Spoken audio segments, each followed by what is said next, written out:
Olá, tá começando o 66º episódio do A Fonte da Gigahertz, patrocinado nessa semana pela ExpressVPN. Quem tá falando aqui é o Marcos Mendes, e assim como toda semana, o Felipe Espósito também tá por aqui, beleza? Tudo certo, Marcos. E aí, como é que vai? Tudo bem, eu tô animado, sabe por quê? Porque você vai contar também com a ajuda do José Adorno neste episódio para a gente entender o que tá acontecendo com esse lançamento da Apple aqui no Brasil. Tudo bom, Adorno? Aê! Fala Marcos, fala Felipe, é sempre um prazer estar aqui no A Fonte. Hoje eu vim dar um abraço na Mãe Natureza. Bem-vindo de volta, que legal ter você por aqui novamente. A quarta participação do Adorno por aqui? Quarta participação. Olha que sorte a nossa. Daqui a pouco eu quero um quadro.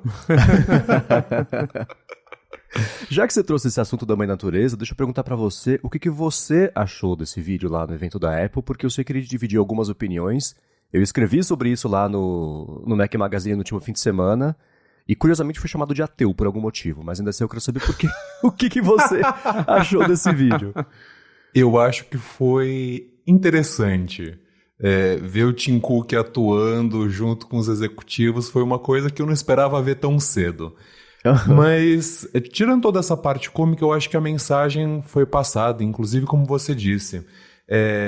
Tem gente que fala que é besteira, eu li uns absurdos dizendo que quem vai sofrer é o pequeno empresário, porque nem toda empresa consegue fazer essa parte de ESG. Mas assim, a Apple tá certa, eles vêm contaminando o mundo há 30 anos, lançando um produto atrás do outro. Então, enquanto eles também não fazem uma mudança de, olha, agora a gente não vai mais lançar Apple Watch todo ano, mesmo que seja para atualizar uma coisinha, então pelo menos que eles consigam diminuir a pegada de carbono deles, que eles consigam lançar produtos com um pouco mais de sustentabilidade e que eles façam as outras empresas seguirem. Quando eu estive na IFA, agora no começo do mês, várias empresas estavam batendo na mesma tecla. Olha, os nossos consumidores dizem que o mais importante de um novo produto é o quão sustentável ele é. Eu até fiz uma brincadeira num texto meu para o BGR que eu falei, olha, se você quer salvar o meio ambiente, só comprar uma máquina de lavar nova. Porque era o que todo mundo estava dizendo, né? Essa minha máquina de lavar não polui o oceano, mal gasta energia, você vai ser muito feliz com ela. Mas assim, é aquela coisa, você tem que comprar mais um novo produto, porque aí quando você comprar um novo produto, aí sim você está protegendo o meio ambiente. Até li também alguém dizendo, sabe o que é carbon neutral? O seu Apple Watch existente. É verdade, né? Você já comprou, já gastou. Não tem nada mais carbon neutral do que não trocar de produto, olha só. Mas eu tava lendo a matéria do Marcos lá no Mac Magazine e, de fato, eu concordo com a parte que o Marcos comenta que, apesar de... Acho que a Apple sabe que essa parte de meio ambiente é uma coisa chata para grande parte das pessoas e enfiar isso ali no meio de uma keynote de iPhone é um jeito de fazer as pessoas pararem para prestar atenção, principalmente quando você faz disso um quadro engraçadinho. Eu só achei meio o vídeo grande demais, meio deslocado no meio do evento, mas acho que cumpriu o seu papel ali de fazer as pessoas pararem e prestar atenção no que a Apple estava querendo falar sobre o meio ambiente, o que, claro, também não deixa de ser meio irônico, justamente porque, por um lado, a Apple está falando de meio ambiente, por outro, ela estava ali, né, anunciando um monte de produto novo e trocando cabo, fazendo as pessoas comprar carregador, então tem os dois lados, mas é uma mensagem que ela precisava passar de algum jeito e ela tentou passar ali de um jeito mais engraçadinho para mais pessoas prestarem atenção.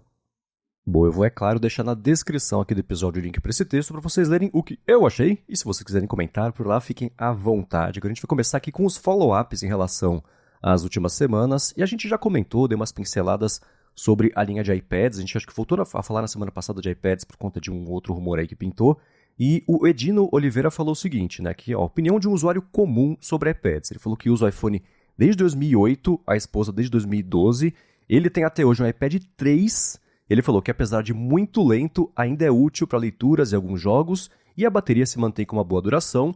E o iPhone, ele falou que tem um iPhone 11 Pro Max, a esposa tem um iPhone 12, e que ela tem um iPad Air de 9ª geração e está super feliz com ele. Ele comentou que esse iPad dela atende muito bem as demandas dela, que é reunião à distância, vídeo, foto também. E ele falou o seguinte, para quem usa, para o usuário comum, o mais importante é o preço de entrada e a confiabilidade do produto. Ele falou que a Apple sabe disso e por isso mantém tantos produtos diferentes nas lojas. Ele falou que quer usar qualquer tablet ou telefone de uma outra marca, desde que rode o iOS, aí ele usaria. O que vocês acham disso? O Adorno é o cara dos iPads, hoje ele tá aqui para comentar. Que é isso, de jeito nenhum. É muito bacana isso que o Edino falou, porque a Apple tem essa confiabilidade em relação aos produtos, principalmente esses mais antigos, é interessante, né? Pô, o cara tem um iPad 3, tudo bem, assim, daqui a pouco mal tá abrindo o Safari, porque alguns sites perdem compatibilidade, mas ainda tá aí, tá funcionando.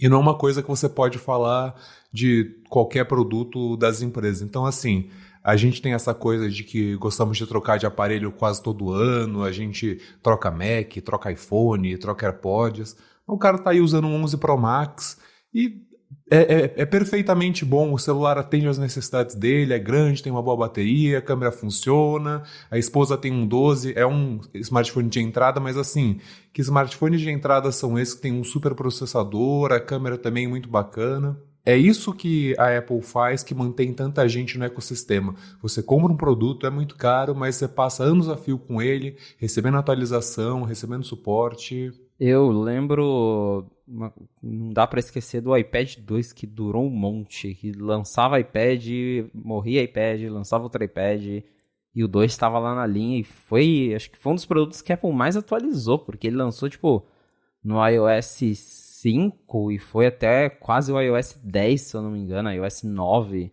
e por muito tempo o pessoal que comprou o iPad 2 não atualizava, então... Realmente, acho que principalmente se a gente pegar mercado de tablet, não tem nada com o iPad. Uma coisa que me chamou a atenção é que esse iPad dele tem o cabo de 30 pinos ainda, né? Lightning, Sim, né? É verdade. O que ganhou o Lightning foi o 4. Aliás, o iPad 3 ele ficou famoso por ter sido o que despertou a ira das pessoas, porque entre o 3 e o 4 levou, sei lá, 9 meses pra Apple lançar. Teve uma vida curtíssima. Eu, inclusive, tive o iPad 3, tenho um aqui na gaveta até hoje, e eu lembro da frustração que foi. Nossa, o iPad 3 foi um Então, problema, na verdade, né? Porque ele tinha a tela HD, mas ele era pesado, esquentava a bateria com... Nossa, desbloqueou uma memória, né? Porque é verdade. Meu iPad 2, ele foi a coisa que eu mais gostei na minha vida. Ele durou pra sempre. Depois eu troquei ele por um iPad Air 2. E o iPad Air 2 também foi um daqueles iPads da Apple que durou uma eternidade. E é verdade, o 3 foi um problema mesmo. Mas bom que o Edino tá curtindo o iPad 3 dele até hoje, né? Já fez do iPad Carbon Neutral. Exato.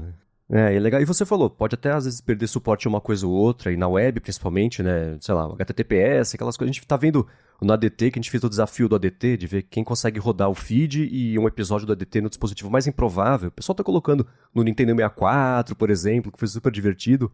E aí, a gente tem pensado nisso, né? Como até a web, depois de um tempo, ela deixa de funcionar se o seu hardware for muito antigo, porque faltam alguns updates essenciais para isso continuar funcionando. E o que, para ele, o iPad 3 tá rolando, tá beleza. Eu sinto um pouco disso com o meu Apple Watch Série 4, que é o que eu uso até hoje. E para mim já é um milagre ele rodar, por exemplo, o WatchOS 10. Eu não tinha a menor esperança dele rodar o WatchOS 10 e tá rodando, e me deixando super confuso, a gente já fala sobre isso. Mas é um que eu não tenho esperança de que o WatchOS 11, por exemplo, vá rodar. Mas é aquilo que, pro meu uso, o Adorno sabe disso, que ele também corre, que é uma das principais atividades que eu faço com ele, corrida e academia, né? Tanto que mesmo que ele me deu alergia, nesse fim de semana eu topei o desafio. Vou usar 2 dias seguidos. Deu alergia no braço, não é mais pra mim. Usar Apple Watch o dia inteiro. Mas ainda assim ele segue esse caso do Edino, né? Tá funcionando, cumpre seu propósito. Tô feliz com ele, apesar de que a bateria eu poderia tirar o escorpião do bolso e pelo menos trocar a bateria. Mas tá funcionando. E a bateria ficou mais cara, inclusive, né? Lembrando. Pois é. Perdi a chance de trocar ela por menos cara. Mas vamos seguir aqui com os follow-ups. A gente pediu pro pessoal que vai comprar um dos iPhones novos, né? Pra comentar qual vai comprar, por quê, etc. E a Julia Locks falou que uma amiga vai lá pra terra do tio Sam e vai trazer pra ela um iPhone 15 Plus 128GB preto. E pra isso ela vai fazer um vóprestimo, que eu achei ótimo. Ela falou que o sonho dela é ir para um Pro Max, mas hoje o uso dela não é muito profissional, não costuma tirar muitas fotos, né?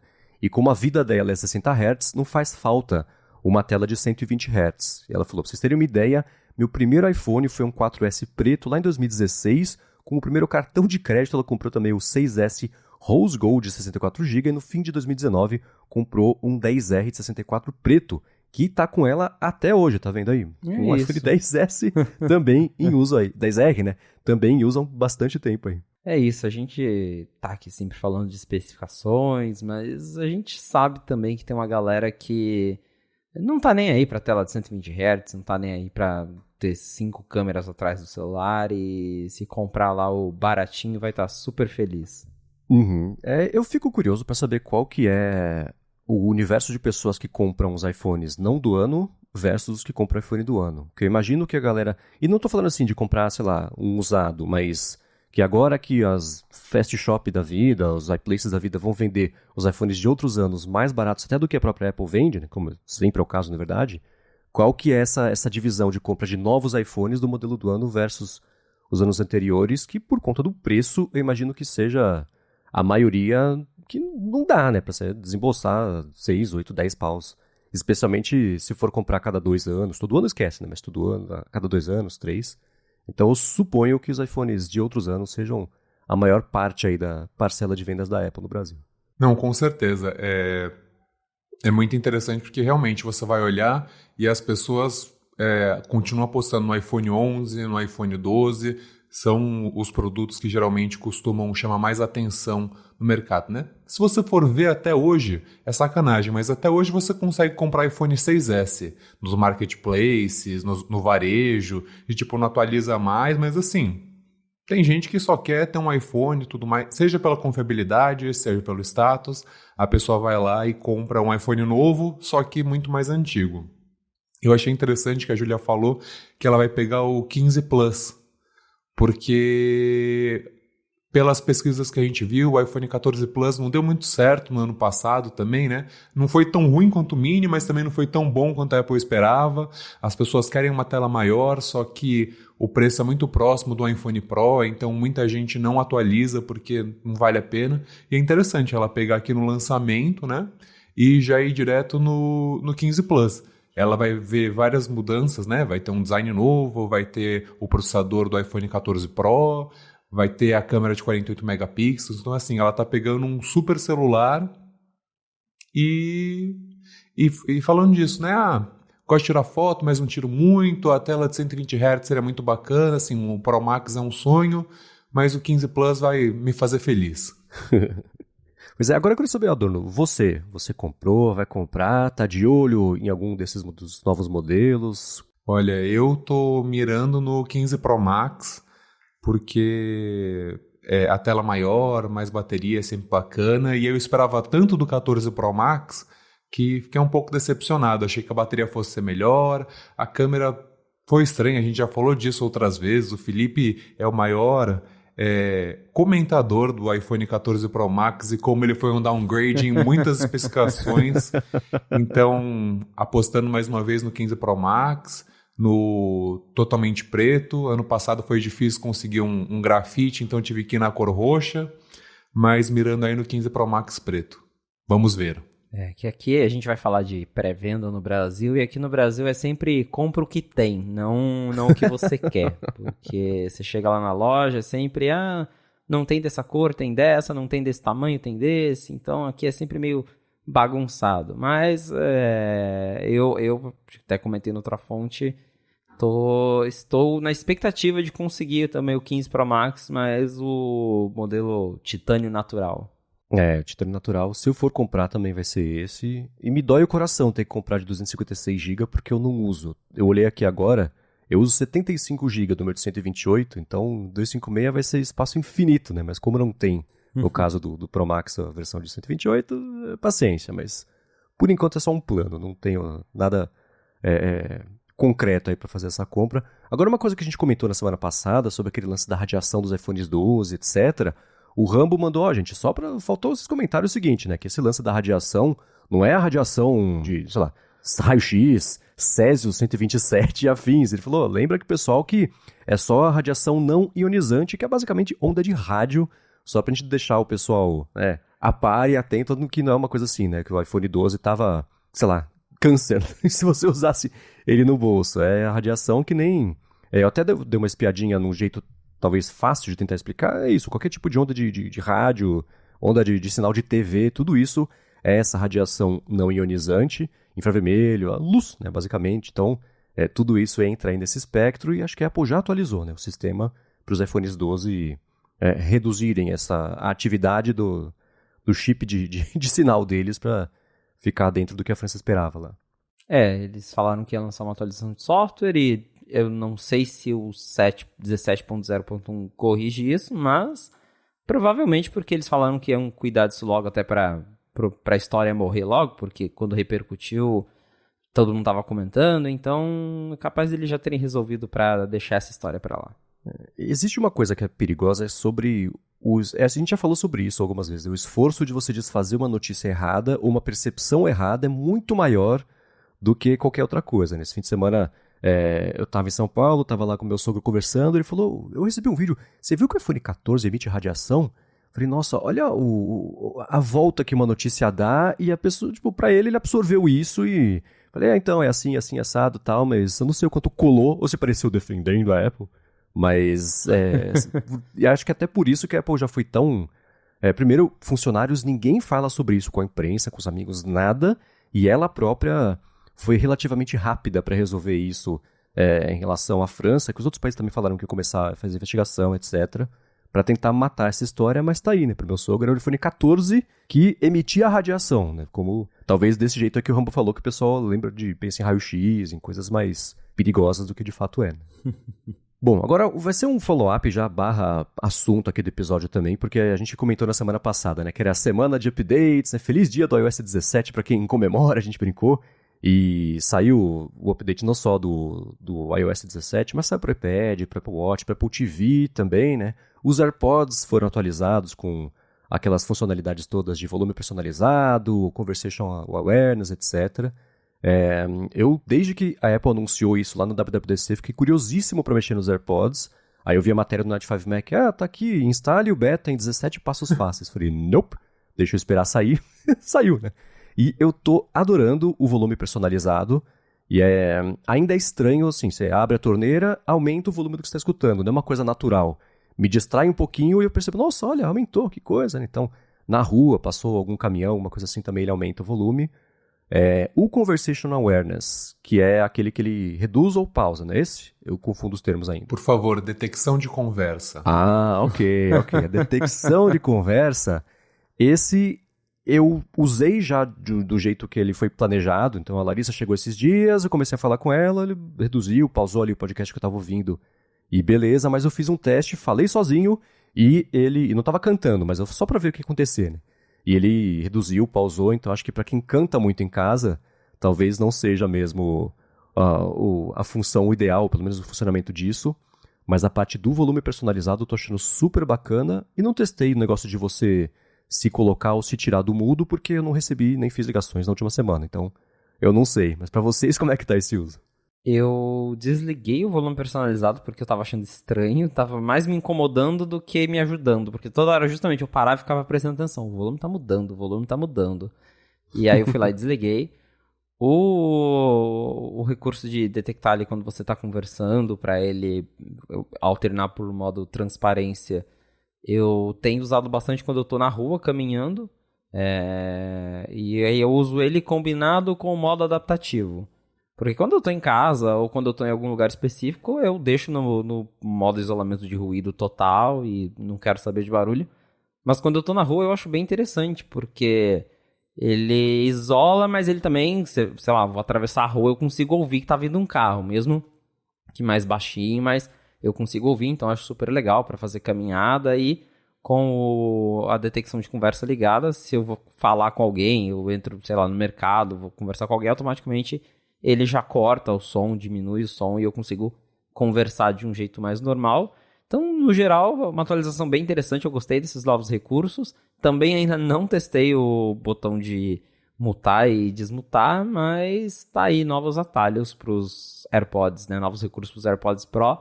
De segunda geração / primeira geração, né? Porque agora a gente sabe que tem AirPods Pro 2 de segunda geração. Tá parecendo o nome dos padrões do USB-C. Eu vou falar de uma função que vocês não disseram, mas que tem sido mais bacana para mim, é a troca automática, que melhorou muito. Então, assim, eu estou usando o iPhone, vou pro Mac e toda essa troca acontece muito rápido. E a integração com o Mac sempre foi um problema, né? O macOS é uma bagunça. E a gente vai falar disso daqui a pouco, né? Mas eu acho muito bacana como ficou muito mais rápido a troca entre dispositivos Apple. Eu testei a detecção de conversa algumas vezes, só que no fim do dia eu acabo achando um pouco rude você usar na rua. Por exemplo, eu tentei aqui com a minha noiva, ela, tira isso daí, parece que você não tá prestando atenção. e é verdade, né? Porque você tá com os AirPods, parece que você não tá dando tanta atenção pra pessoa. É interessante que você consegue ouvir, que diminui o som, tudo mais, funciona bacana, mas eu acho que por costume eu prefiro tirar um lado, eu falo com a pessoa, coloco de volta e vida que segue. Uhum. Esse é um ponto interessante, porque é a mesma coisa de ser culturalmente... Bom, de ser rude também, de ser mal educado, você vê uma notificação no relógio quando você está falando com alguém, porque parece que você tá... Putz, que saco, que oração que eu tô perdendo meu tempo aqui com essa pessoa. Então, isso do fone de ouvido é parecido. No mercado, por exemplo, quando eu vou passar no caixa, mesmo não escutando nada, se eu pausei, eu tiro exatamente para sinalizar para a pessoa que eu reconheci que ela existe e que a gente pode se comunicar se ela quiser. Sim. Porque ela não tem como saber que eu não estou escutando, né? Então, esse é mesmo um bom ponto.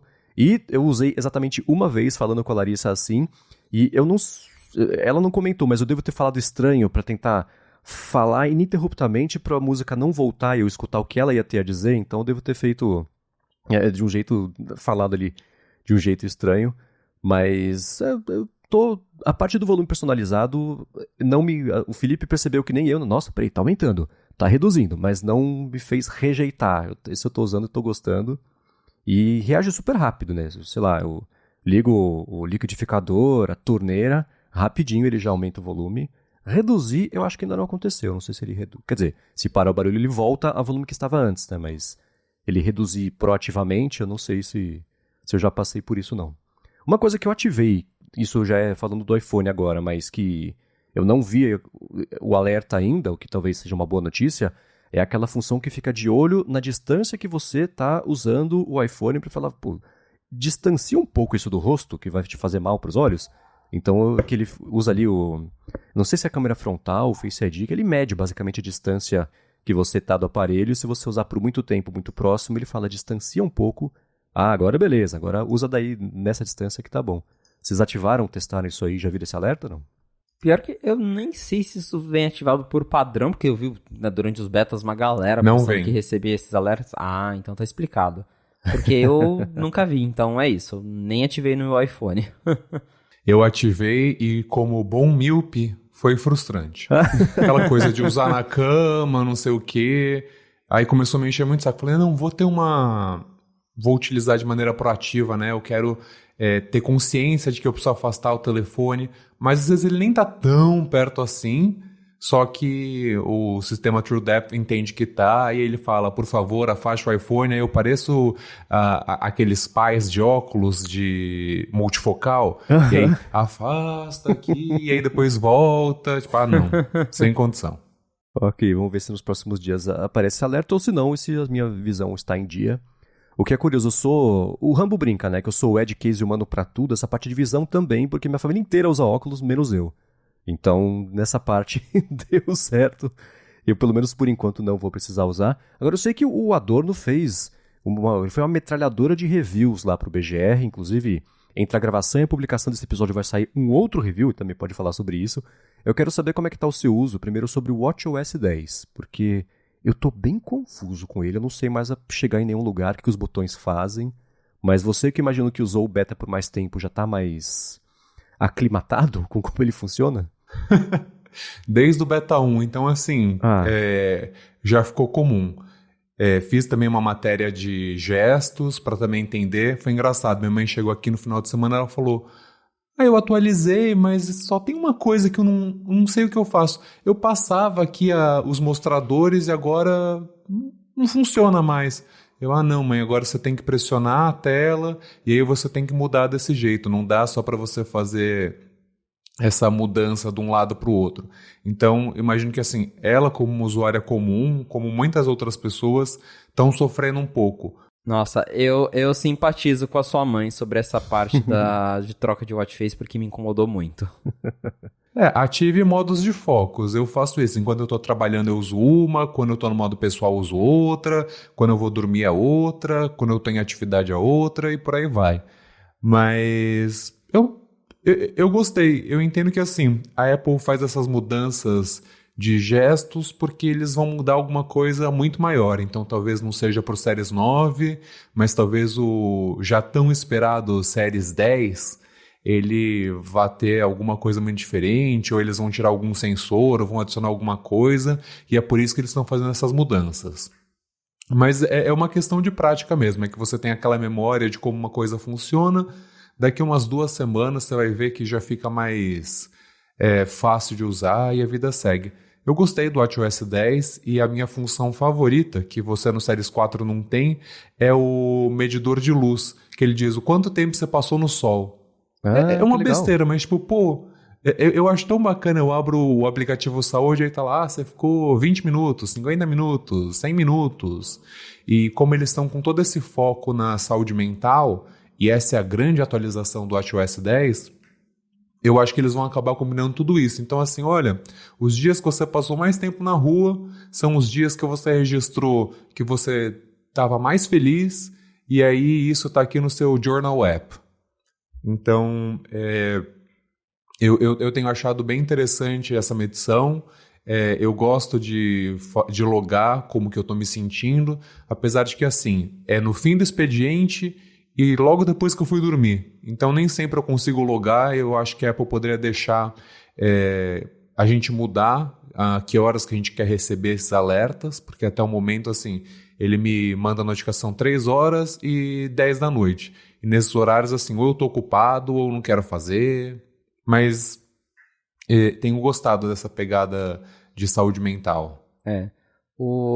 Quando eu instalei o beta do WatchOS 10, que eu acho que instalei lá pro beta 2, eu também fiquei muito confuso porque a memória muscular foi com Deus. Né? Eu apertava um botão e falava, por que não faz isso? E né, o botão lateral agora é Control Center e, enfim, mudaram várias coisas. Mas eu acho que passou aí 1 mês depois, já não era mais uma questão e hoje eu já uso normalmente. Então, e tem isso que o Adorno falou, de que talvez eles mudaram porque, né, com todos esses rumores de Apple Watch X, talvez ano que vem venha aí um redesign, talvez mudem os botões de lugar, alguma coisa assim. Tanto que a gente lembra que na época do iPhone 10, o iOS mudou bastante, depois, antes da Apple lançar o primeiro iPad Pro sem home button, ele já trouxeram os gestos para o iPad, então pode ser um indício de que tem uma mudança grande mesmo vindo para o Apple Watch em termos de hardware, e é uma questão de costume mesmo. Isso que ele falou também de detectar quanto tempo você ficou no sol é bem legal. Eu achei legal o redesign em vários aplicativos, porque a gente sempre comentava que o Apple Watch, o sistema, o WatchOS, ele parecia a mesma coisa desde o primeiro, e aí o Apple Watch foi ficando maior, eles só foram esticando a interface, mas não era uma coisa que aproveitava as telas maiores, principalmente para a galera que compra os Apple Watches grandes, o Ultra, com tela aí de quase 50mm. E agora a gente tem uma interface que mostra mais informações, que tem mais riqueza em detalhes, que aproveita melhor tudo isso. Então, é uma atualização bem bacana, apesar de ser um pouco confusa no começo. E mostra de novo que o Apple Watch, a Apple tá confiando, né, assim, se escorando demais em novidades de software, porque hardware mesmo a gente viu que tá bem estagnado. Eu troco tudo pelo Snoopy, só o mostrador do Snoopy pra mim já valeu. Todo mundo colocou, todo mundo adora, e é muito bacana esse redesign mesmo. Dá até vontade, infelizmente, de comprar um novo, porque eu também tô parado no Série 6 aqui, e eu tô, nossa, e se eu comprasse um Apple Watch Ultra só pra ter esse telão com tudo indo até as bordas, não ficar essa coisa de... Porque até então, no ano passado, você tinha um Apple Watch Ultra, e aí tudo ficava meio só alargado, mas não ficava bonito, não estava bem feito, né? Então agora a Apple arrumou. Mas o WatchOS 10, super atualização, curti. Ainda pra mim o WatchOS 10 tá parecendo assim, alguém que reconstruiu a experiência do WatchOS de memória, tendo usado há muito tempo o relógio. Então, putz, acho que esse botão fazia... Não, tinha que apertar 2 vezes? Acho que apertou 2 vezes. Então tá tudo meio assim, né?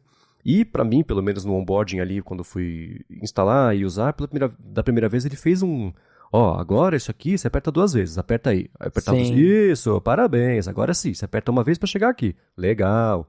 Mas eu cheguei na última coisa, esqueci já qual que era a primeira, era tanta informação nova, mas aos pouquinhos eu vou chegando lá.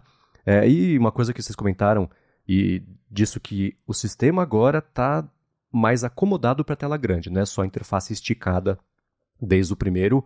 Eu notei essa diferença tanto no Apple Watch com coisas tipo botãozinho de fechar alguma coisa, interface, não é só aquela navegação paginada, né?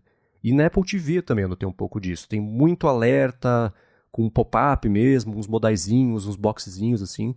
Então, os dois sistemas passaram, acho que por essa, sei lá, essa reflexão conceitual de como é que você interage, e não só, no caso do tvOS, ser uma adaptação do iOS e o watchOS só ficar crescendo. Na Apple TV eu gostei que agora, no dock principal ali, na home dela, você coloca, acho que são 6 aplicativos, não mais 5, que agora fez o YouTube ser promovido para a primeira divisão ali do meu dock. E o menu de desligar, eu achei ele comicamente grande, o botão de desligar. É muito engraçado que você vai desligar, é um quadrado enorme na tela. Então esse eu ainda estou me acostumando. Mas não foram tantas mudanças assim. O que eu sei que vai mudar, eu estou muito ansioso para instalar, mas como áudio sempre é uma coisa que quebra, talvez eu não instale hoje, é o macOS Sonoma. Eu sei que vocês dois mexeram, cada um preparou um super review, que é óbvio que vai ter link na descrição para quem quiser dar uma lida. Então digam lá o que eu posso esperar do Sonoma e principalmente se eu devo instalar ou esperar um pouquinho e segurar essa empolgação. Eu não instalei o Sonoma durante os betas, justamente por esse medo de quebrar algo. Eu instalei em outro Mac, não no meu principal, mas estou gravando aqui de um Mac com o Sonoma e tá funcionando. Então, Ai. Até agora tá tudo normal. A que custo? A que custo? Se atrasar, vocês já sabem, né, gente? Exatamente. Se não sair a fonte hoje, já sabe que é culpa do Sonoma. Mas eu não senti que tem tantas novidades assim no Sonoma. Ele traz algumas coisinhas do iOS, tipo os efeitos no FaceTime, que a gente estava até brincando aqui antes de começar a gravação. Os stickers do iMessage. Tem ali os web apps, que o pessoal tá redescobrindo web apps em 2023 e o pessoal tá indo à loucura. Eu tipo, gente, tinha a loja de web app lá no iPhone em 2007. Mas legal que tem, eu fiz o web app do Threads, que não tem aplicativo oficial, então tô usando, achei bacana. E wallpapers, né, porque tem aqueles wallpapers que são screensavers, mas foi uma atualização bem morninha, mas ao mesmo tempo, assim, por enquanto tá tudo funcionando aqui. Então, que bom, né? Porque tem umas atualizações de macOS que, além de não ter nada novo, acaba mais quebrando coisas do que trazendo novidades. E, pelo menos por enquanto, aqui está rodando bem. Olha, eu só queria fazer um último comentário do watchOS 10, porque eu publiquei no final da semana passada que tem muita gente reclamando que as complicações não estão funcionando. Previsão do tempo, tem uma galera que está usando aqueles mostradores de batimento cardíaco e assim, não atualiza como antes. Então, queria mais jogar para os ouvintes do A Fonte para saber se eles estão tendo esse problema, porque para mim também às vezes aparece. Eu vou checar a previsão do tempo e tá um tracinho, ou eu clico e não atualiza. E recebi várias mensagens ao longo do final de semana de gente dizendo que o watchOS 10.0.1 não resolveu isso. Não foi para isso que eles lançaram essa atualização. Então fica aqui o engajamento para os leitores, os ouvintes, do A Fonte, desculpa, para dizerem se eles estão tendo a mesma situação ou não de problemas com os mostradores, com as complicações, porque parece que para várias pessoas quebrou. Mandem pra gente gigahertz.fm/feedback. Pra mim, tá ok, mas a minha conclusão é que eu não uso tanto assim as complicações, né? E eu tô usando só o relógio pra fazer exercício, então tem isso também. Então mandem pra gente, que agora eu fiquei curioso também. E agora indo pro macOS Sonoma, já dando um spoiler que na hora que o podcast for publicado não vai ser, ele lança amanhã, mas a gente já tá publicando pra galera poder dar uma lida, entender se vale a pena ou não. E aí, basicamente, a minha conclusão é, o macOS Sonoma não chega a ser um Big Sur, cheio de novidades, mudando o core do Mac, mas ele também não é um High Sierra, que ele vai refinar a sua experiência, vai resolver todas as situações.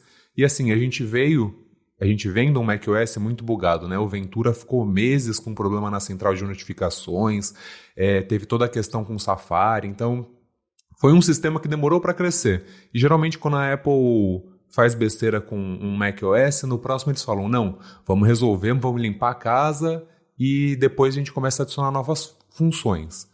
E realmente não tem muito o que dizer do Sonoma, né? A Apple passou muito tempo na Keynote falando da lock screen, da home screen, que agora tem os screensavers. Aí no meio do beta eles colocaram os wallpapers da Apple TV. Então assim, é bacana. Eu particularmente prefiro ter uma imagem da natureza do que aqueles desenhos abstratos dos últimos macOS. Então agradeço. Sim. Mas assim, você também não fica olhando para a lock screen muito tempo. Você liga, você quer desbloquear o teu computador que você quer trabalhar, ou enfim, fazer qualquer outra coisa, e aí você começa a usar. Os Home Widgets, eu coloquei alguns dele, eu estou com a previsão do tempo, eu estou com bateria e com o aplicativo da bolsa. É bacana, tá ali, mas eu acho que ele fica mais bacana numa telona do que ele fica interessante quando você está usando num MacBook, por exemplo. Eu acho que a experiência fica muito pequenininha e acaba atrapalhando.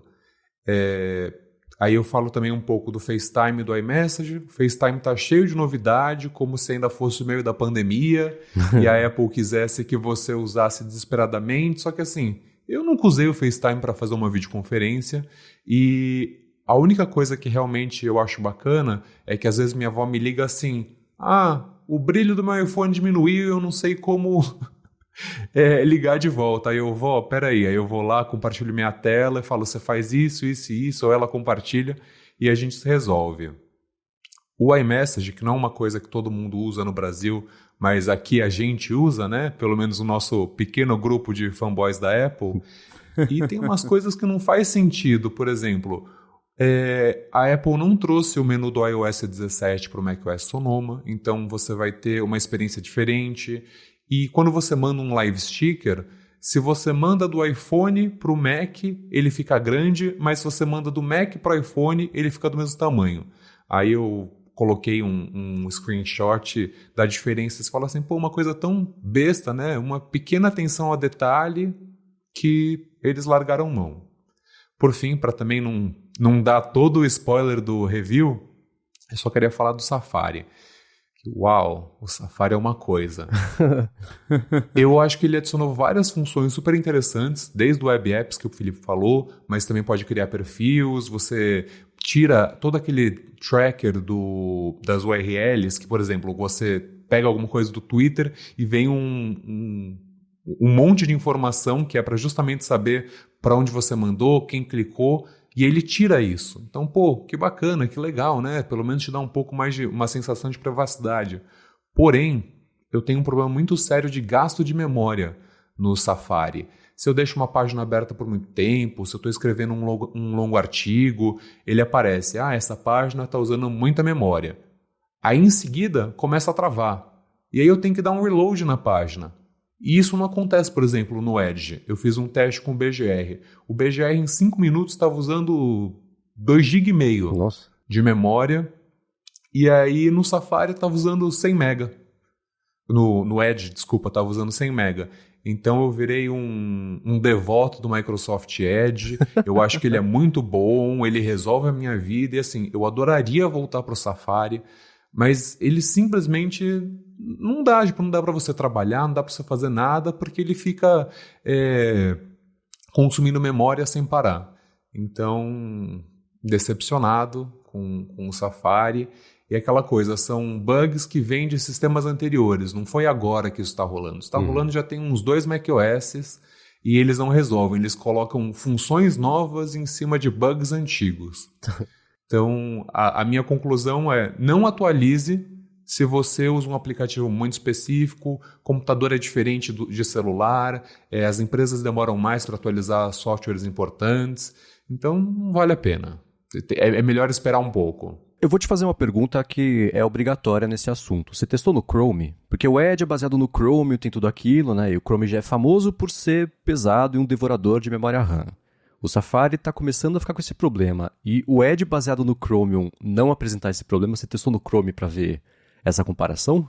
Não, eu não sou um usuário de Google Chrome, me desculpa. Eu tenho muitos problemas, mas esse não é um dos meus. Isso eu aprendi com os meus colegas no BGR, eles que me converteram ao Edge. Eles falaram, é surpreendentemente bom. Falei, gente, vocês estão de sacanagem, né? Que Microsoft Edge, o quê, né? O Safari aqui for life e nada. Eles falaram assim, olha, é só você tirar aquelas besteiras de personalização e o Microsoft Edge voa. Aí depois, faz uns meses já, eu fiz uma matéria falando que eu tinha trocado, recebi alguns e-mails de, mas quais são as configurações que eu tenho que fazer no Edge para fazer ele rodar bem? Publiquei uma matéria dizendo, olha, você desabilita isso, faz aquilo, e eu recomendo para todo mundo. Vou te mandar o link das dicas e truques, que você vai virar também um fã do Microsoft Edge. E aí no dia a dia, você sente falta de integração, histórico, coisa assim, para usar o Safari no iPad, no iPhone, ou não são funções que fazem falta para você? Eu quase não tenho mais usado o iPad. o iPad não, o iPad está bem abandonado. Eu tô esperando o próximo iPad Pro para dizer que vai mudar tudo. Vai desbloquear o potencial. E mais uma vez virar um evangelista de iPad. Mas nesse momento meu setup de trabalho é sempre o Mac Studio. E aí eu passo o dia inteiro sentado aqui, quando eu preciso sair eu pego o MacBook Pro, e no iPhone eu continuo usando o Safari bonitinho, mas assim, não é uma integração que me faz falta, porque eu não fico buscando coisa no Safari e no iPhone. Então, como eu só trabalho no computador, então não tem problema que os históricos sejam diferentes. Agora sim, aquela coisa, se o Safari funcionasse, aí eu adoraria usar os perfis de trabalho com um perfil pessoal, faria essa integração, mas no momento não me faz falta. Eu confesso que eu ainda uso o Safari, até porque é um pouco de preguiça e eu gosto de ter essa integração, mas eu tenho o Firefox aqui instalado e quando eu abro algum site que eu vejo que o Safari não está dando conta, ou que o Safari não abre, e aí eu vou para o Firefox e ele geralmente funciona bem. E também não costuma gastar bateria, não costuma usar tantos recursos. Então eu tenho aqui também um browser alternativo ao Safari. Porque assim, eu tô com um Mac Studio de 32 GB de RAM e M2 Max. É um modelo de entrada. Mas você fala, um computador tão caro desse e fala que tá usando memória demais com o Safari para eu escrever um artigo? É feio, né? É feio. Uhum. Porque assim, eu já achava feio no MacBook Pro M1 Pro com 16 GB de RAM. Aí você dobra isso, coloca um processador mais potente. Então, assim, o problema não é o hardware que você tem, o problema é o software. Tá. Se você rodou ele mais leve em outro navegador, aí 100% isso. Que você e roda muito mais leve, as coisas abrem muito mais rápidas. E o que mais atrapalha é isso, fazer um longo artigo, fazer um review, atualizar um guia. Quando eu abro, a página já começa a travar, já fica estranha. Então, infelizmente, larguei o Safari, espero muito que melhore para eu voltar para ele, mas por enquanto o Microsoft Edge é a minha vida. Beleza. Agora eu quero saber a impressão de vocês sobre um assunto que foi surpreendentemente polêmico nessa última semana, das capinhas Finewoven, que, enfim, a gente vai falar sobre isso, mas antes, é claro, eu vou tirar um minuto para agradecer a ExpressVPN que está mais uma vez patrocinando a fonte e segue oferecendo desconto para você que quer navegar de um jeito mais seguro web afora e, especialmente no caso de streaming, ter acesso a praticamente qualquer coisa já feita na história da humanidade. A parte da segurança é a seguinte, se você se conecta a Wi-Fi de shopping, de aeroporto, de hotel, geralmente o Wi-Fi é de graça porque os seus dados são o preço da conexão. Os sites que você acessa, os aplicativos, o conteúdo de streaming que você acessa, por quanto tempo, isso tudo geralmente é coletado e vendido, cedido, na verdade das hipóteses, emprestado aí para os institutos de pesquisa e coisa assim, mas com o ExpressVPN isso não acontece, porque tudo o que você faz na conexão passa a ser criptografado, passa pelos canos seguros, impenetráveis lá da ExpressVPN, nem ela sabe o que você está fazendo, o que é uma excelente notícia. E a parte do streaming é a seguinte, o catálogo da Netflix, por exemplo, aqui do Brasil, é diferente dos Estados Unidos, diferente do Japão, todo o serviço é assim, né? Com a ExpressVPN, você pode escolher um dos 100 países aí que eles oferecem de servidores para você rotear a sua conexão e você passa a acessar o catálogo desses países. Então, eu, por exemplo, sempre comento aqui, estou vendo no HBO Max da Croácia, da Bulgária, não lembro mais de que país, mas estou vendo por lá The West Wing, que não tem aqui no Brasil. Vi esses dias também um vídeo da BBC, do 4 Casamentos e um Funeral, que não tinha também disponível aqui no Brasil, era só na Inglaterra. Então, com a ExpressVPN é muito fácil você destravar qualquer acesso a qualquer conteúdo aí, sabendo em que país tem cada coisa. E a parte mais legal é a seguinte, se você acessar expressvpn.com/afonte, você tem primeiro 30 dias de graça, sem nem colocar cartão de crédito, para experimentar a ExpressVPN, ver como é fácil configurar no iPhone, no iPad, no Mac, no roteador da sua casa, se você quiser. Em breve, aposto no Apple TV também, que o tvOS dá suporte finalmente a VPNs de forma nativa. E aí, quando você for assinar o plano anual, são 3 meses a mais, só porque você acessou por meio do link expressvpn.com/afonte. Vai lá, dá uma espiada, conhece e uso. Eu confio e recomendo uma última vez, expressvpn.com/afonte. Muito obrigado, ExpressVPN, pelo patrocínio de mais esse episódio do podcast e pelo apoio a toda Gigahertz. Valeu, ExpressVPN.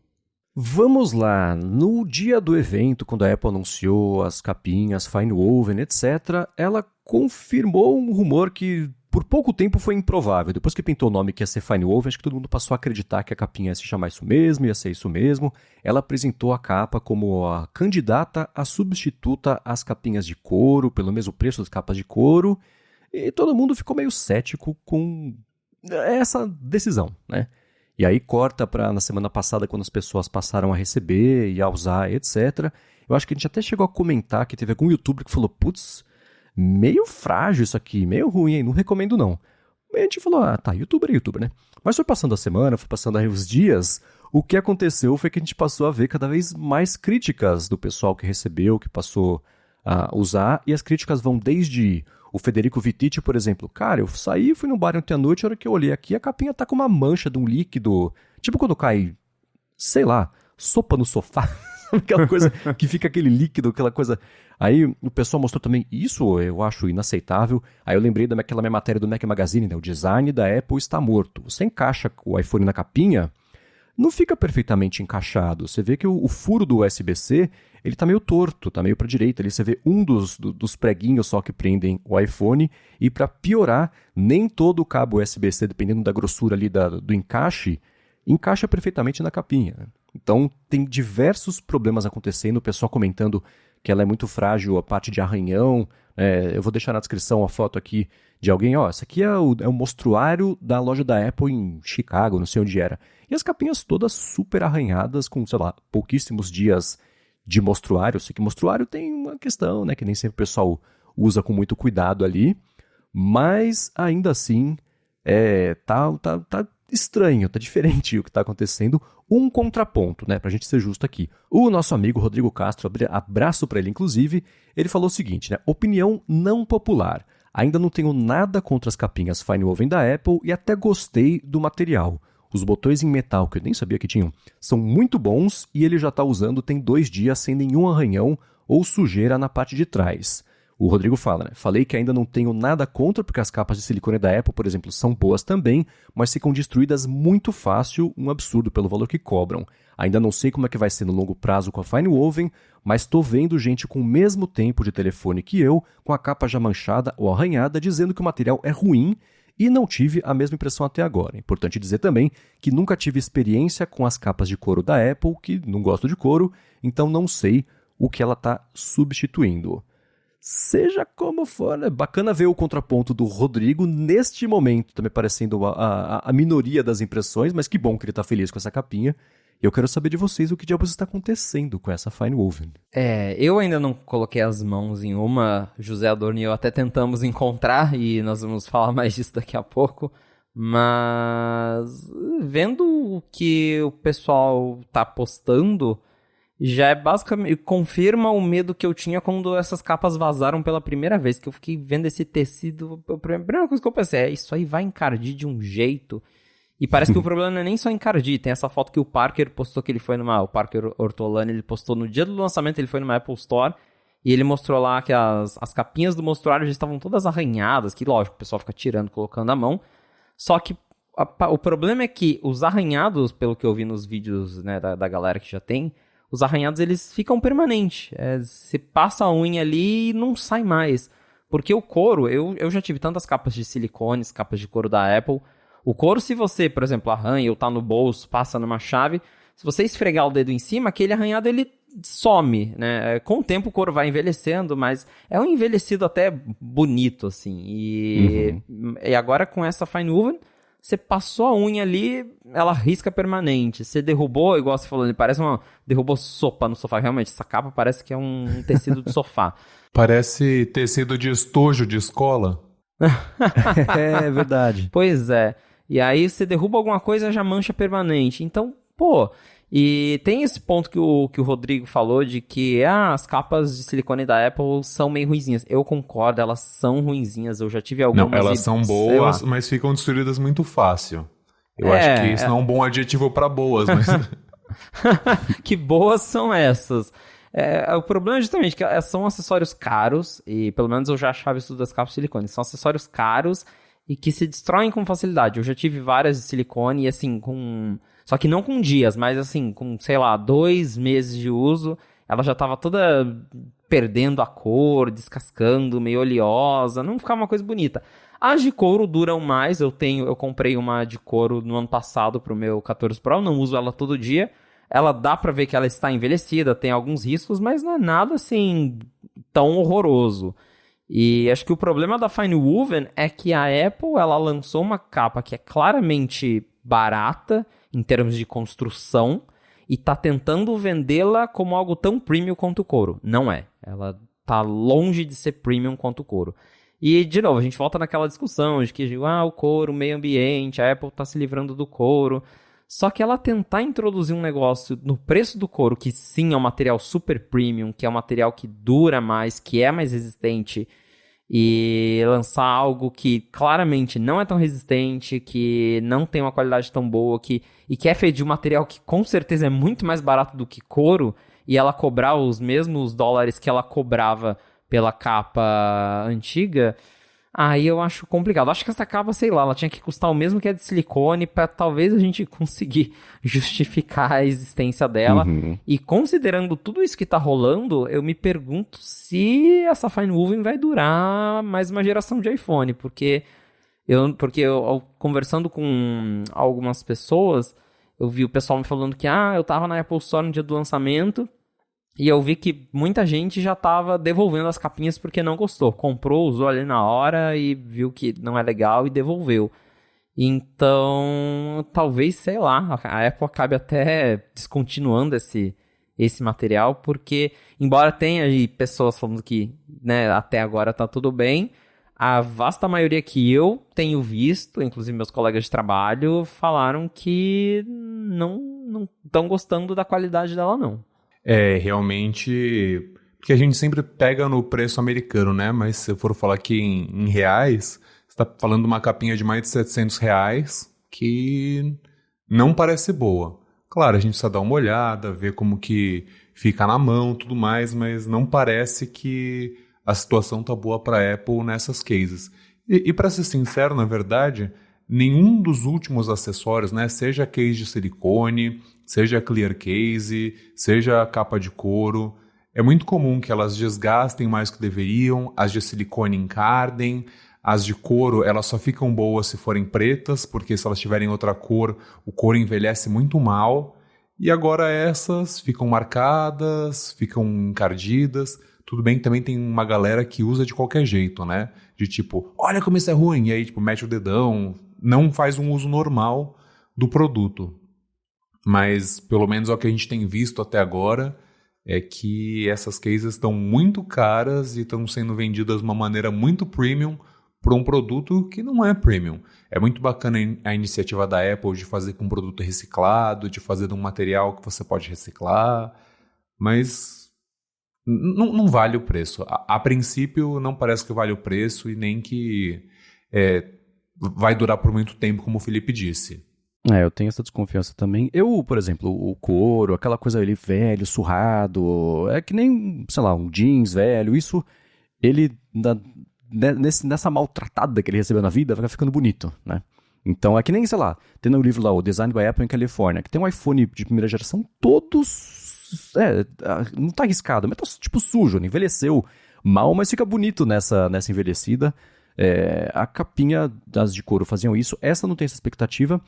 Eu acho estranha a decisão de usar um tecido para uma coisa que vai proteger, porque a gente pega, segura, a mão nem sempre está 100% limpa, vai cair um negócio, né? Todos os outros materiais, você consegue se livrar disso sem estragar o material. Essa vai absorver, né? Essa falta do Vitite dá pra ver bem que absorvida, sei lá, uma gota de alguma coisa que caiu. Então, é estranho. Uma coisa que eu vi também o pessoal comentar é o seguinte, né? Você bem ali no meio dela, então seria na junção do pedacinho mesmo da entrada USB-C, parece que tem uma emenda. Então isso no longo prazo pode começar a ficar meio frágil ali, especialmente nos carregadores, o cabo USB-C que não seja exatamente perfeito para aquele tamanho ali. Então tem um monte de coisa que não dá para entender como é que passou no desenvolvimento, porque a gente sabe que a Apple não faz isso sem pensar, né? Tem coisas de teste de envelhecimento das coisas, aplica umas técnicas lá para envelhecer todos os materiais, ver se vai amarelar, se vai, né, estragar.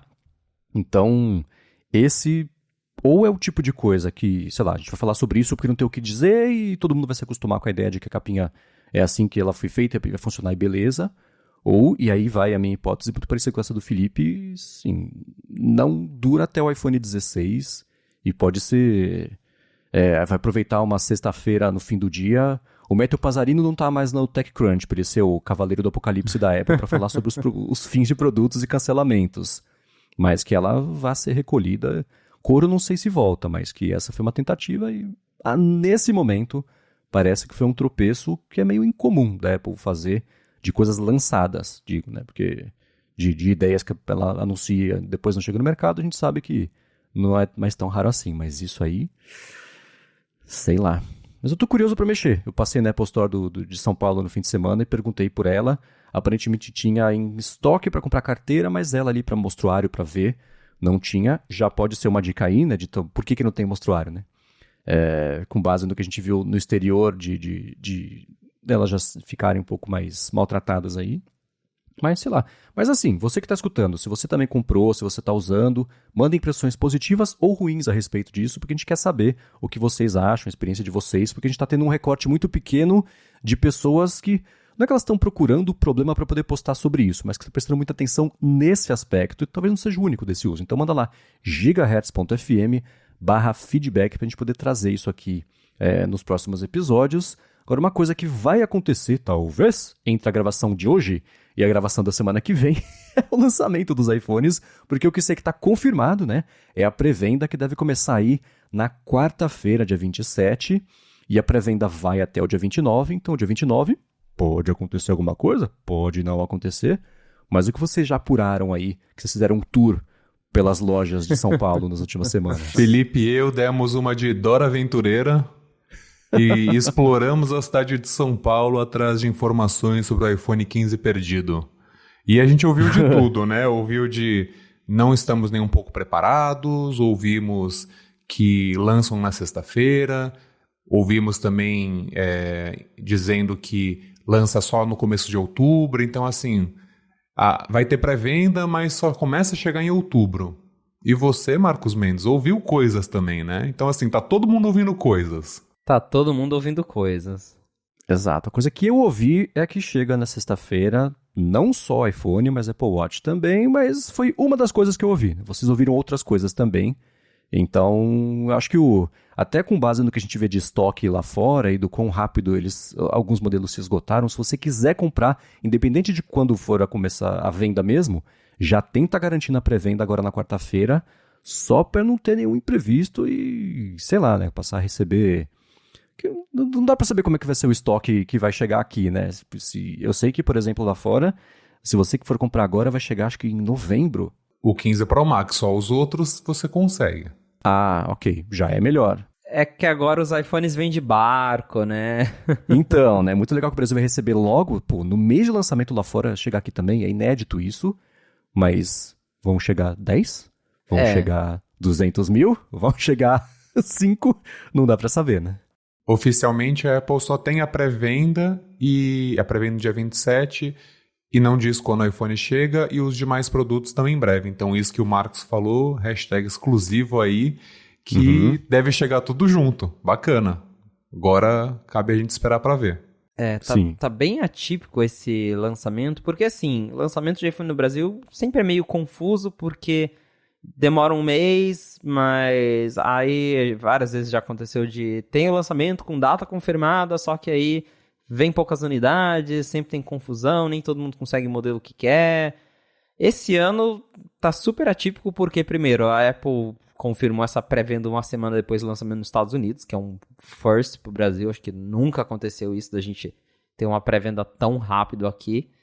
E só que ao mesmo tempo em que a Apple confirmou a pré-venda, ela não deu data de quando vai ser entregue, porque sempre quando eles anunciam a pré-venda, sempre vem no site as duas informações. Pré-venda dia tal, entregas a partir de... E esse ano, nada. E justamente por não ter uma informação da Apple, cada loja que você vai fica falando uma coisa. Fui com a Adorno lá em São Paulo, então cada loja, umas falavam que dia 29, já que é sexta que vem, já vai estar nas lojas. Outras falam que só deve chegar em outubro. Aqui em Londrina também foi perguntar em algumas lojas, mesma coisa. Então cada um está dizendo uma coisa. Realmente não tem uma data de entrega confirmada pela Apple. O Marcos ouviu isso lá na Apple Morumbi, então talvez seja uma informação um pouco mais confiável, né, direto da fonte. E eles falaram que na sexta-feira já vai ter iPhone disponível, o que encaixa com alguns rumores, ou até com o que a Fast Shop estava divulgando antes, que era que o lançamento seria no dia 29. Então pode ser que de fato na sexta-feira já tenha iPhone, mas que vai ser um lançamento super limitado, com poucas unidades, e talvez por isso que a Apple já não está nem querendo dar uma data de entrega, porque ela sabe que vai ter muito pouco iPhone disponível e muita gente que vai procurar esses telefones talvez não vai conseguir pegar eles na sexta-feira. Tá bem confuso, tá tudo bem estranho. A gente só sabe mesmo que a pré-venda começa dia 27, mas sem informação de que isso vai chegar já de fato na sexta-feira. Então quem vai comprar iPhone no Brasil é bom já correr, tentar pegar na pré-venda. Você falou do Apple Watch, se eu não me engano, a iPlace chegou a mandar e-mail para algumas pessoas, ou colocou em algum lugar do site que aparecia que os novos Apple Watches também estariam disponíveis ali com pré-venda junto na data do iPhone. Então, possivelmente, se o iPhone vai chegar na sexta, pode ser que o Apple Watch também vai, até porque tudo foi homologado pela Anatel já, os AirPods Pro 2 geração 2, o Apple Watch Series 9, Ultra 2, tá tudo homologado, então tá chegando mais rápido do que nunca, né? É a primeira vez, de novo, que a gente tá recebendo aí lançamentos já em setembro, na segunda leva, se de fato chegar na sexta, dia 29, essa vai ser a segunda leva de lançamentos da Apple, e a gente tá no meio, só que tá confuso, né? Não tem uma data. É bem complicado, porque a galera... o que eu acho ruim das pré-vendas no Brasil é justamente isso. Você compra uma pré-venda esperando que vai receber no dia do lançamento e às vezes não acontece porque tem essa incerteza de estoque aqui. Segunda-feira alguns vão contar, né? se chegou o iPhone ou não. Exato, eu não sei se... A gente viu na semana passada a homologação disso tudo. Eu não sei se a Apple não quis cravar a data da venda mesmo, para não... Vai que dá algum empecilho de algum jeito que ela seria obrigada a adiar isso, né? Fica muito feio. Então, não dá para você descumprir o que você não prometeu. Então, a pré-venda, tudo bem. Você bota a pré-venda ali. E o começo até o Felipe falou, mas é verdade, né? Tá vindo de navio dessa vez. Vai saber, né? Um desembaraço no Porto de Santos, acontece alguma coisa. Então, dá para entender, ela está precavida nesse ponto, mas... acho que na quarta-feira, aí sim ela consegue dar certeza se vai lançar ou não 2 dias depois, né? Então talvez na quarta pinte o anúncio oficial de que isso vai rolar, porque quando você for comprar, tá lá, hoje você vai comprar o iPhone, tá lá, entrega em atualmente não disponível. Quando você for fazer a compra de verdade, deve aparecer a previsão aí de entrega. Então a gente vai ficar sabendo, mas é muito interessante e curioso ver que o Brasil entrou logo nessa leva tão cedo ainda, mas ainda assim, sem ter a certeza de que quando chega de verdade aí para todo mundo. Exato. Inclusive, é engraçado também porque já tem loja que tá, de certa forma, vendendo o iPhone. Eu fui na iPlace e você chega lá, você pergunta e eles falam, não, se quiser você passa o cartão agora e já fica reservado. Aí você pergunta, mas quando chega? Não tem data. Você compra hoje e recebe no dia D na hora H. Tá assim o esquema. Quando chega assim? Sim, chega. O que eu vi que chegou, que eu achei interessante, é o lance do Tap to Pay, né, que também é legal ver a Apple expandir para cá com relativa rapidez, e não só rapidez, mas meio exclusividade em relação ao resto do mundo, né?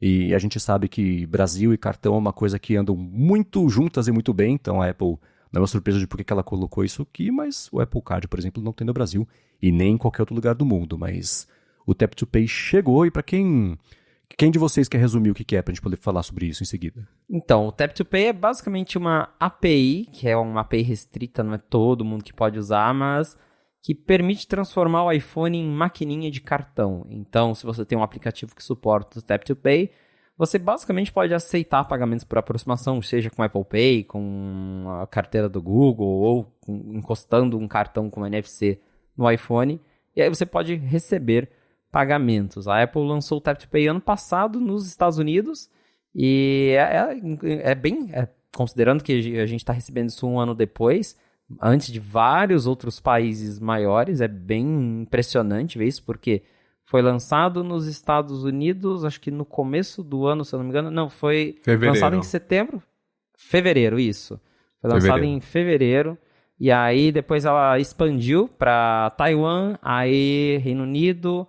E agora, né, chegou já no Brasil, então uma expansão até bem rápida, considerando que a gente saiu na frente de vários outros países. Acredito que um dos motivos que levou a Apple a fazer isso é porque os pagamentos por aproximação são muito populares aqui no Brasil. A gente está bem à frente de vários outros países de primeiro mundo quando o assunto é pagamento. Eu até citei uma reportagem do ano passado que diz que cerca de 40% das transações aqui no Brasil durante o terceiro trimestre de 2022 foram feitas por NFC, seja por carteira digital, seja encostando o cartão, mas foram feitas por NFC. E se você pegar aí o número de Estados Unidos, por exemplo, o número de terminais habilitados para NFC lá é muito menor. Eu mesmo, quando eu estive lá no começo do ano, nossa, pagar por NFC lá é... O país do Apple Pay não aceita Apple Pay, é basicamente isso, né? Cartão já é uma coisa super esquisita para eles, né? Aí você fala de Apple Pay, então piorou. Então, acho que estrategicamente faz sentido trazer isso para um país em que a galera é adepta do cartão, é adepta do pagamento por NFC. E sobre a disponibilidade, por enquanto está disponível só para o Infinity Pay, que é uma plataforma dessas de pagamento que se você tem uma empresa, você abre conta lá e aí você consegue receber, né, cobrar dos seus clientes através do aplicativo do Infinity Pay. Ele abre a interface do Tap to Pay, aí você encosta o cartão e consegue receber esse dinheiro usando seu iPhone como maquininha. Mas a Apple já confirmou que está trabalhando com a Stone, com a Samap e com o Nubank para trazer isso para mais parceiros. Então, imagina aí quando chegar nesses parceiros que são todos nomes grandes, no Nubank, inclusive, vai ser uma coisa que deve ficar bem popular por aqui, apesar de o iPhone ele não ter um market share tão grande quanto o do Android no Brasil. Para a galera que já tem ali, que é vendedor, que já tem na loja ou que vende coisas por conta própria, ter isso disponível com um Nubank da vida, por exemplo, até com a Stone, né, que muita gente usa a maquininha da Stone, vai ser um serviço bem interessante de se usar. Em breve o The Coffee vai trocar lá as maquininhas da Sunmap por um iPhone XS. Tá aí, bem bacana. Não quer dizer que qualquer pessoa pode fazer o iPhone e aceitar pagamento. Tem que ser PJs com contratos com os fornecedores, tipo essa Cloud Walk, por enquanto, e os outros também. Exatamente.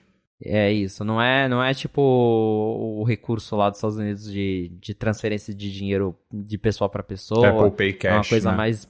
Isso, Apple Pay Cash, é uma coisa mais específica, você tem que ter uma conta PJ, aí você usa lá o Infinity Pay, ou quando o Nubank suportar também. É bem focado em empresas mesmo, mas é um recurso bem bacana, né? Para quem já tem um iPhone ali, você transforma ele numa maquininha.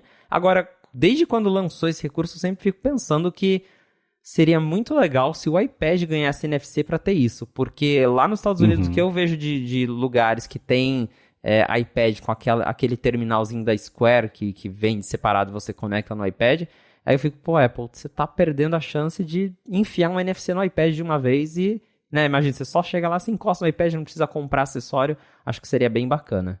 Em breve com o chip O2. O U2. Aí toca encostando o dedo, feito o Bono e o Tim Cook. iPad com YouTube.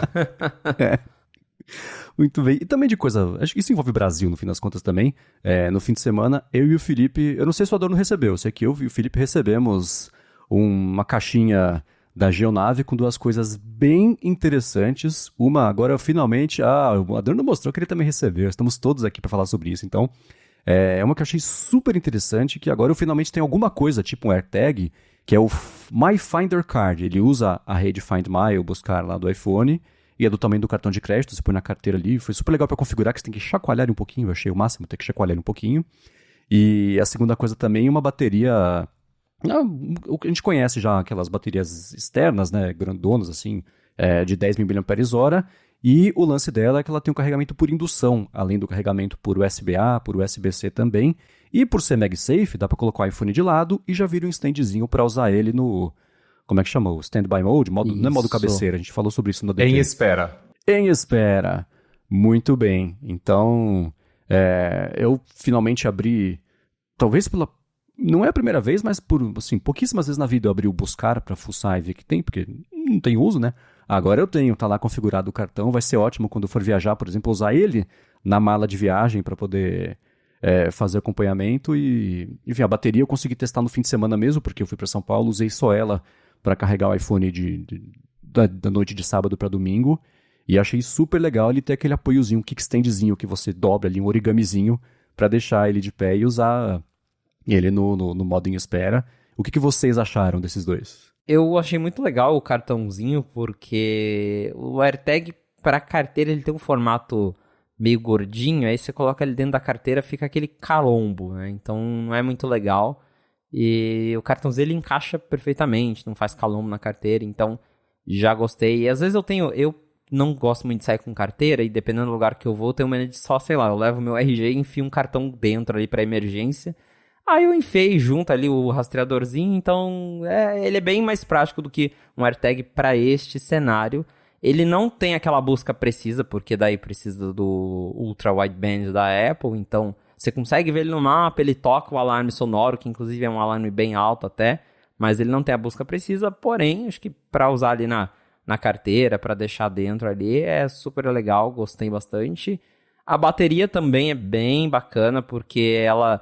tem tanto a porta USB, se você precisar carregar algum produto que não tenha indução, e você pode usar a indução com suporte ao MagSafe, né? É legal isso, porque tem alguns acessórios que eles falam que eles são compatíveis com o MagSafe, mas ele só tem o imã, ele só gruda no iPhone, mas ele não é o MagSafe certificado, que faz aquela animaçãozinha. E por que é importante isso? Porque o MagSafe certificado, ele carrega até 15 watts. O MagSafe não certificado, ele carrega só, acho que até 7.5, se eu não me engano. Então, quando você tem o certificado, ele carrega mais rápido. Isso é super legal. E eu tenho a MagSafe Battery da Apple, que é uma piada aquele acessório, basicamente. Porque ela tem, sei lá, 1.400 mAh. A Apple, quando você coloca ela no... eu tenho um iPhone 14 Pro Max. Você coloca a MagSafe Battery no iPhone e já aparece uma mensagem. Esta bateria não vai carregar o iPhone em sua totalidade. Aí você fala, tipo, kkk. Mas com 10.000 mAh você consegue dar mais de uma carga no iPhone. E isso é super legal. Claro que a bateria da Geonave, por ter essa capacidade, ela é mais gordinha, é mais pesada. Mas para quem vai fazer uma viagem, por exemplo, eu agora super me vejo levando ela ao invés de levar a MagSafe Battery da Apple, que não consegue dar uma carga no meu iPhone. 10.000 mAh dá um bom adianto. E essa bateria, esse carregador portátil, ele é um avanço em relação a outro modelo que eles vendiam, que também tinha suporte ao MagSafe, só que ele era tão grande que você não conseguia conectar na traseira do iPhone, porque atrapalhava. Então, assim... ele era ótimo para você usar para carregamento rápido, ele tinha um display dizendo se estava carregando rápido, quanto que tinha de bateria disponível, só que ou você tinha que usá-lo em cruz no iPhone, não era uma solução muito inteligente para você usar dessa maneira, né? Era legal de ter o carregador Qi, mas não funcionava para você colocar com o iPhone. E agora com essa ele fica bonitinho, O origami para você fazer um stand também é bem bacana. Usei o modo em espera depois de meses também. Então, realmente é muito legal. E a carteira, o Find My da carteira, eu acho que é um dos poucos, se não o único acessório no Brasil nesse formato, né? Nos Estados Unidos a Chipolo faz um, que é do Google, e também tem as mesmas funcionalidades, só que aí pelo menos agora a gente tem uma marca brasileira trazendo as funções do Find My para você usar na carteira, que é melhor do que usar uma AirTag, nesse caso específico. A gente vai deixar aqui na descrição. Obrigado, Jonave, por ter mandado isso. Não é um patrocínio, mas poxa, eles mandaram e tá sendo bacana usar. Então, para quem tiver ficado interessada ou interessado, vai ter link na descrição. E obrigado mais uma vez. Agora, pra gente encerrar aqui o episódio de hoje, eu vi uma coisa que eu achei ótima sobre o Action Button do iPhone 15. O Parker Ortolani, ele fez o seguinte, né? Por que você vai se contentar só com uma funcionalidade do Action Button do iPhone novo, se você pode ter todas? O que ele fez? Quando ele ativa lá o Action Button, ele ativa uma lista de opções que ele fez no Atalhos, que você quer ligar a lanterna, você quer fazer uma ligação telefônica, você quer ativar um atalho específico, o que você quer fazer? Que eu achei um jeito excelente de expandir a utilidade disso. Ele até ao longo do fim de semana, ele abandonou a lista e fez uma interface de pastas do Atalhos para ficar mais bonitinho de você configurar e etc. Então eu quero saber assim, de vocês, qual teria sido, esquece isso que ele fez, né? Mas o interesse de vocês, o que vocês usariam para quê o Action Button? E, não sei vocês, mas eu achei muito bacana essa ideia. Se eu for usar, vai ser alguma coisa nesse sentido aqui que o Parker fez. Eu ainda tô surpreso que a Apple deixou, no caso, as pessoas configurarem tantas coisas com esse botão, porque a gente até previu lá, né, nos primeiros rumores que, isso a Apple vai botar lá 3 opçõezinhas e é isso. E, né, com shortcuts dá pra fazer muita coisa. A gente já viu o pessoal fazendo botão de pum com os shortcuts. E aí eu fiquei tipo, meu Deus. Eu super vou fazer, só pra fazer uma graça, colocar a sirene do Apple Watch Ultra no meu botão ação. Só pra fazer essa brincadeira. Mas pensando aqui na prática, eu gosto de ter a chavinha do silencioso, então talvez eu nem mude a minha. Eu gosto de poder trocar entre os modos, porque eu sei que muita gente deixa o celular no silencioso o tempo todo, eu também sou assim, mas às vezes eu gosto de ouvir os barulhinhos do sistema, às vezes eu gosto de ouvir o teclado, então talvez eu deixe ali no botão de silencioso ou coloque um modo foco, por exemplo, não perturbe. Eu acho que seria bem interessante ter a opção ali direto no botão, mas a gente tá vendo aí, né, o Parker, principalmente a cada 1 hora ele posta que mudou ali a configuração do botão de ação dele, que as possibilidades são quase infinitas, né? Eu gostei de alguém que postou, acho que no Threads, que ia usar o Action Button para pedir Starbucks. Já apertava, chegava na loja e já ia exatamente o pedido. Eu achei genial. William Max vai à loucura. Exatamente. O William com certeza Ele usaria. falou pra gente que ele falou que vai usar a Siri. Aí, tá vendo? Eu pensei, quando eu vi esse da Starbucks, eu falei assim, já pensou que legal fazer um desses pra pedir? Eu aperto um botão, dá 15 minutos, chega um dry martini na minha casa, que perfeito. Mas não achei ninguém no iFood que faça isso. Fica a dica aí pro iFood, Tá vendo só, né? Mas eu achei interessante que pintou lá no Night 5 Mac uma enquete pra saber o que o pessoal vai usar o Action Button. E, assim, surpresa nenhuma, né? A opção vitoriosa foi abrir a câmera, com 1/3 das pessoas que responderam, e um pouquinho atrás manter justamente aí o lance do silencioso ficar ligado ou não. Eu vi que rolou uma polêmica, porque quando você ativa o modo silencioso, aparece um íconezinho de um sininho que você tem que nos ajude a esconder isso, né? Não sei, que ideia, né? Faz 20 anos que o negócio se comporta de um jeito, agora é que vai fazer aparecer uma coisa a mais na tela quando está ativado.